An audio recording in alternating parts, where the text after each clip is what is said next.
लोकसभा चुनाव में कर्नाटक में मिली करारी हार, मुफ्त की योजनाओं से बिगड़ी आर्थिक दशा और सिद्धरमैया सरकार को लेकर लोगों के बीच पनपे असंतोष को दबाने के लिए कांग्रेस ने एक नया दांव चला है।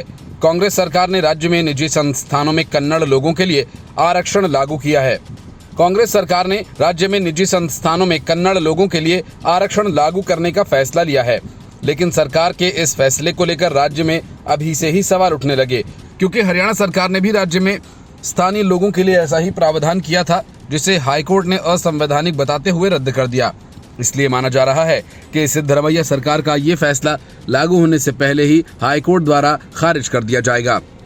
सिद्धरमैया कैबिनेट ने इस संबंध में एक बिल पर मुहर लगाई है।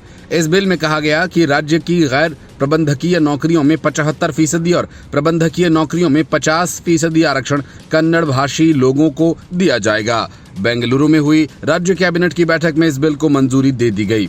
इस बिल के अनुसार राज्य में स्थित सभी फैक्ट्रियों और दफ्तरों में नौकरी पर रखे जाने वाले लोग अब कन्नड़ के ही होने चाहिए। इस बिल के अनुसार राज्य में स्थित सभी दफ्तरों और फैक्ट्रीज में काम पर रखे जाने वाले ग्रुप सी और ग्रुप डी के 75% लोग कन्नड़ होने चाहिए। इसके अलावा बिल के अनुसार इससे ऊंची नौकरियों में 50% नौकरियां कन्नड़ लोगों को मिलनी चाहिए।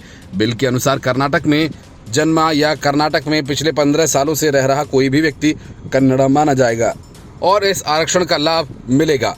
कन्नड़ आरक्षण का लाभ लेने के लिए व्यक्ति को 12वीं पास होना चाहिए और इस दौरान उसके पास कन्नड़ एक विषय के तौर पर भी होना जरूरी है। यदि उसके पास ये नहीं तो उसे कन्नड़ सीखनी होगी। बिल में ये भी कहा गया है कि यदि कंपनीज को अपनी नौकरियों के लिए गैर कन्नड़ लोगों की भर्ती करना आवश्यक हो जाता है और कन्नड़ भाषाई उपलब्ध नहीं है तो उन्होंने जो छूट दी है वो उसके लिए आवेदन दे सकेंगे और इस पर सरकार का निर्णय अंतिम होगा। बिल में ये भी स्पष्ट कर दिया गया है कि किसी भी स्थिति में किसी भी दफ्तर, कंपनी या फैक्ट्री में ऊंचे पदों पर काम करने वाले कन्नड़ 25% से कम नहीं होने चाहिए। इसके अलावा इनकी संख्या निचली नौकरियों में 50% होनी चाहिए।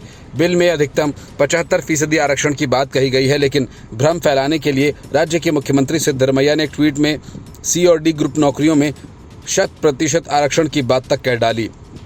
उन्होंने लिखा कि कल कैबिनेट बैठक में राज्य के सभी निजी उद्योगों में सी और डी ग्रेड के पदों पर 100% कन्नड़ लोगों को नियुक्त करना जरूरी बनाने के लिए विधेयक को मंजूरी दे दी गई है। उन्होंने आगे लिखा कि ये हमारी सरकार की इच्छा है कि कन्नड़ लोगों को उनकी मातृभूमि में आरामदायक जीवन जीने का अवसर दिया जाए और कन्नड़ भूमि में नौकरियों से बाहर होने से बचाया जाए। हम कन्नड़ समर्थक सरकार हैं।